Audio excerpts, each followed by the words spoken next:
Hi there, my name is Toby Jacobs, and on this channel I talk about body dynamics and chi energy and how these two things work together. If we can improve our body dynamics, the way we use our body, then we can also improve our chi, our energy, because these two are so closely connected. We need to have a good body structure, a good body alignment in order to improve our chi energy. You see, if our body is in a bad posture, what happens is the joints are sort of collapsed, the blood vessels are crushed a bit, and the blood doesn't flow so well, the lymphatic system doesn't flow so well, and of course then the chi doesn't flow so well. So the very first thing we need to do is improve our body structure, our body alignment, and this will start to improve our chi and our feeling of chi, because the ultimate goal is we want to feel this chi, we want to experience it. And if we can experience this chi, this whole training becomes much more real. It becomes a real thing. And feeling the chi is a difficult thing. It's a subjective thing to do. And it's also very difficult to talk about. It's very difficult to explain. And in this video, I'm working on some movements, some Tai Chi style movements that we can do underwater. And we can also do these, of course, in the air. And this is just a little warm-up that I'm starting with, so you can follow along. And you can practice these movements just standing here in the air, but if you get the chance, you can do them in a swimming pool, or even better still, you can do them in the ocean. And right now, my wife and I are away. We're in Tenerife, and every day I try to go into the ocean and do some of these movements underwater and really feel the chi in the ocean. And here's the very first movement. All I'm doing is lifting my hands up and down, and nice and smooth, nice and easy, as if I'm underwater. And even if we're in the air, this is the way we can feel the chi. This is the very first way that all of us can start feeling the chi.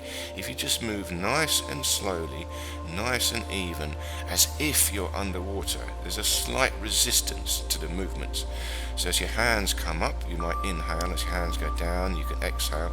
But in fact, don't worry too much about the breathing. Just breathe smoothly and deeply, nice and easy, and just feel the movement. And you're trying to feel there's a resistance to the movements.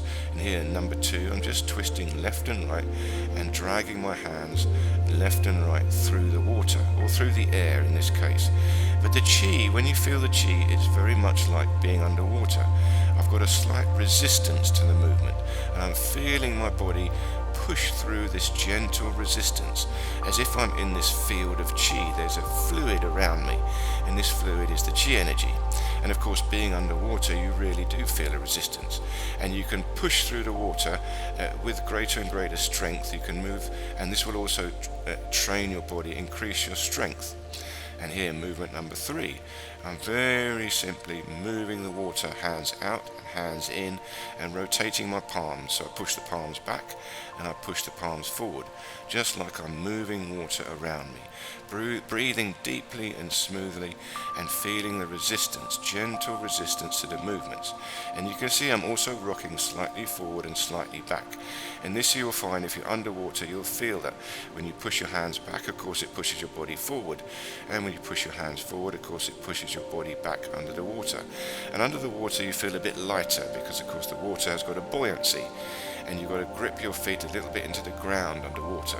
So I'm gripping my feet on the floor, rocking forward and backwards, and pushing myself forward and backwards with my hands. And then you can see I can increase the speed a little bit, and underwater I can do this with more power against the resistance of the water. And when we do this underwater with the resistance, what we've got to do is really try and feel the whole body working together. It's not just the hands. You've got to hold a good neutral spine. Hold the belly in, shoulders up and back a bit, rib cage slightly open, sternum tilted up.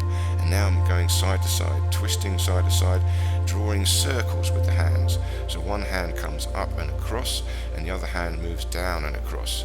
And I'm doing these alternate circles. One hand is doing a circle as the other hand is coming across, ready to do a circle.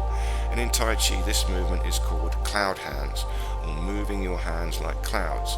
And now I've got a little bit wider stance so I can shift my weight left and right as I'm twisting left and right and moving my hands in these cloud hand circles. And again, just feeling a gentle resistance to the movement. Imagine you're in water. If you're not in water, you imagine you're in water, or imagine you're in a fluid field of chi. There's some gentle resistance to every movement, and you're trying to feel this gentle resistance penetrate into your body. So right deep down into your belly, into your spine, into your legs, you can feel there's a fluid, there's some movement happening through your body and around outside your body. And as I'm waving my hands around, it's as if I'm disturbing the chi, disturbing the water around me. So what I'm doing now is hands up and down, like flapping wings. So as the hands come up again, I'm dragging them up through the water, and then the hands go down. I'm pushing my palms through the water, and the fingers always trail. They lag behind. You see the wrist moves first, and then the fingers follow after. And the next one here, this is like the breaststroke. Hands come in at the sides, fingers pointing forward, turn the palms out and push behind. And again, as you're doing this underwater, you've got to grip your feet into the floor, because of course as your hands go forward, you're going to go backwards a bit, and as your hands push back, it's going to push you forward in the water.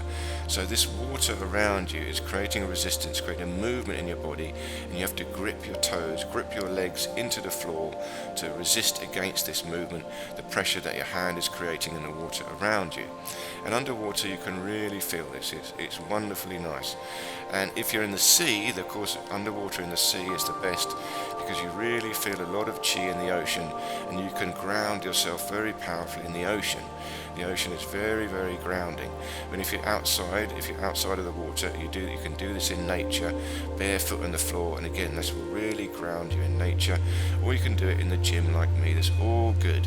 But the most important thing to do is feel the flow, feel the fluid. And here I'm doing a reverse breaststroke. So hands come out the outside and back in through the middle. And now I'm pulling and pushing. So as I push forward, of course, I'm pushing the water away. As I pull back, I'm dragging my fingers back through the water, nice and easy, and then pushing the water away from me. And again, you see I'm rocking forward and backwards, because if there was water there, this push would create a resistance and it would move my body. So I'm doing these gentle arm movements, but I'm feeling them through my whole body and letting my body counterbalance against these movements. If you're not in water, all you do is imagine you're in water. Now here I'm flapping the hands forward and back, side to side, in and out towards each other, and here you can imagine I'm really disturbing the water around me. And underwater I can do this with greater and greater strength, and this will build up the strength of your arms and the shoulders. And here you've got to feel the movement from your spine, your rib cage and your shoulders. Expand the rib cage, open the shoulders to create the power. It's not just in the wrists. Every movement has got to come from the spine. Keep the belly in nicely, keep a nice neutral spine and extend it out. Now one hand only. I'm flapping left and right with the hand. This is also in Kung Fu. There is a very esoteric Kung Fu called shadow hand or no shadow hand, and it's literally like a loose slap. You're slapping someone with a loose wrist. It's a very funny Kung Fu style, but very advanced Chi method of striking. You have a loose wrist, but the power comes from your body, and you flap the wrist, and this can become a strike. And here the same thing up and down. I'm flapping, loosening up the wrists, bouncing up and down a little bit in the body, and feeling that movement in the body transmit down to the wrist and create this flapping motion. And of course underwater with a resistance you're going to do a bit of work. So underwater you can create more resistance and do more work and get a really good workout underwater together with these fluid movements. And now this is again cloud hands, but one hand at a time. I lift it up through the water and then spin round to the side through the water with this resistance. So one hand at a time, feeling the twist, pivoting on a center line through the spine. You want this nice pivot. Feel the center line through the crown of the head down to the sacrum. And now here, snake hand striking, pushing the fingertips forward and pulling the fingertips back. So now I'm cutting through the water. So there's less resistance here. I've got to cut through the water. And if you're underwater, you can do this with greater and greater speed.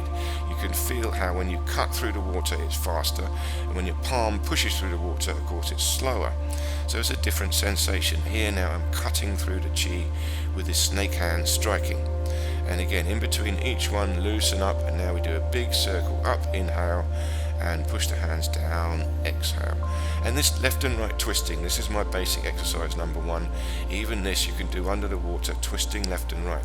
And now we do the legs. So the first thing is lift up one leg, and all I'm doing is flicking out the foot. I'm loosening up the ankle.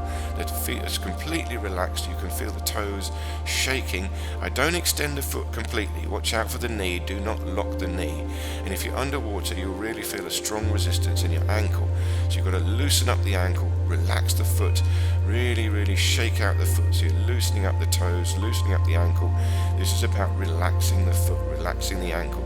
And underwater you'll feel that resistance, and it will really stretch your ankle joint. See, the feet have got a lot of tension. We're always standing on the feet, and it's quite difficult to relax the feet, but we've got to try. And here I'm doing outward circles with the hip joint. And again, underwater you'll feel that resistance, and this will really strengthen up the hip joint. And we're using the tendons, the ligaments. I'm trying to get a full rotation of the hip, really stretch the hip. And this is a little bit harder. What I'm doing is turning the hip in and out, waving the leg in a figure of eight position, figure of eight movement. You can see the foot is drawing a figure of eight, or the infinity symbol. And again, I'm trying to feel this fluid flow through the leg right down to the foot. And you can see I'm counterbalancing with my hands. I've got a twist in the spine, a twist in the shoulders, and this counterbalances the twist in the hips. So a little bit of practice to do this, but if you could get this, it's a lovely movement. And underwater it's a bit easier because you can keep your balance, you have a buoyancy. But of course, practice this also in the air. This can be very powerful and very useful in martial arts. This trains two types of kicks. It trains the turning kick, and it will train an outward oblique kick, which I'll talk about in later videos. And once more now, up and down. But as I'm doing the up and down, this is more of a jump. I've got to project the hips back as I go down, lever forward, and then squeeze the glutes, push the hips forwards to rise up. So I'm using the jump to power my hands going up and down. And in the water, of course, there'll be resistance in the hands, so you've got to do quite a strong jump to feel it flow up into the hands to fight against the water. And in between each one, remember, always do this loosening up, twisting left and right. Now we do a slightly stronger stretch into the hips, a wider stance. I'm twisting left and right, sinking into each hip, sinking into the forward hip, letting the hips project a little bit, and twisting the back hip. This is all about the hip joint. Really try and feel the movement of the hip. You want the leg bone in the hip socket to really stretch. This is about the joints, the ligaments. You've got to feel deep into the joints. It's not so much the muscle. Now here's another circular movement. I'm doing a circle with the foot, drawing a circle outwards and to the side and bringing the foot back. And underwater, again, you've got to cut through the water to do this. But this is about balance and control. I'm balancing on a supporting leg and drawing a circle with the other leg out and round. Nice and easy. Feel the balance, feel the alignment in the supporting leg. Keep a nice straight spine. The hands are slightly back. You see, shoulders up and back. This is the good posture. This is keeping a neutral spine. And once more, loosen up with the hip circles and shake out the feet, shake out the hands.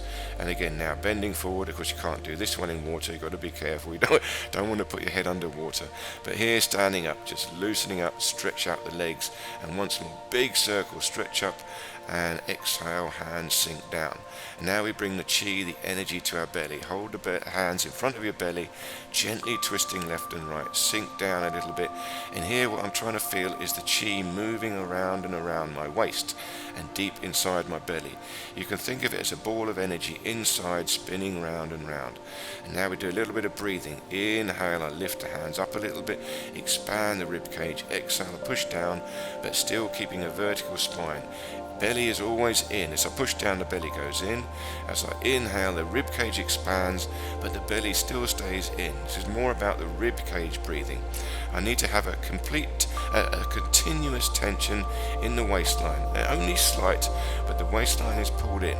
You see, if the waistline, the muscles in the belly, the TA muscle in the obliques, they've got to have a little bit of tension because that keeps the chi energy there. And now hands stretch out at the sides, palms facing forward and gently twisting left and right, waving the arms, the straight arms left and right. And if you're underwater, again, there'll be resistance here. So you're going to have to work your waist, work your obliques, hold a neutral spine in order to fight against the resistance of the water. And now here we're moving to stepping, walking underwater. I do a nice circle with the leg. I bring my legs together and then apart in a circle, trying to keep a nice neutral spine, belly pulled in, shoulders up and back, and the hands you can see hang slightly behind. Because my center of gravity is backwards, the spinal alignment is towards the back of the body. We tend to keep hunching forward and leaning forward. So check yourself. If your hands hang down, let them hang down towards the back, towards the hips, and then this will tell you, yes, my spine is in a better alignment. And all I'm doing is walking forward and back through the water, feeling this resistance, and I've got to use the hips and use the glutes. I'm dragging my legs through the water, and this requires a strength in the hip joint. And then you can also do this with the cloud hands as you move forward, and you could do it with the cloud hands moving back, but I didn't do moving back. It's a little bit more complicated to explain that, but you can play with this. This is really about the stepping and working the legs, dragging the legs through the water. And I used to practice Tai Chi outside, and I used to do this dragging my legs through the mud. I'd be dragging my feet through the mud in the grass, so there's resistance. And this is about strengthening up the legs, strengthening up the structure, and how to move with strength. And then back again, once more to the middle. Loosen up, shake out the legs, shake out the hands, stretch out the spine, stretch out the legs, and deep breath in as you stretch up, reach towards the sky, and deep breath out as you push down towards the earth. And once more, hold your hands on the belly, one hand on top of the other, and gently twisting left and right, feeling the chi moving left and right, round and round in your belly, or round and round like a belt. This is the chi belt. It's going around and round your waist, but also deep down inside, below your navel, right down into the pelvis. This area there, this cavity, this space in your belly is where the chi builds up. This is like a battery in your body. So after we move the chi, move this chi in the water, then we collect it in our belly. Okay, I hope you enjoyed these little movements. Do experiment, play with them, choose the ones you like, the ones you remember, and when you go in the water, play around, find these different movements and see if you can feel the chi in the water. Okay, thank you so much for watching, and look forward to seeing you in one of these other videos.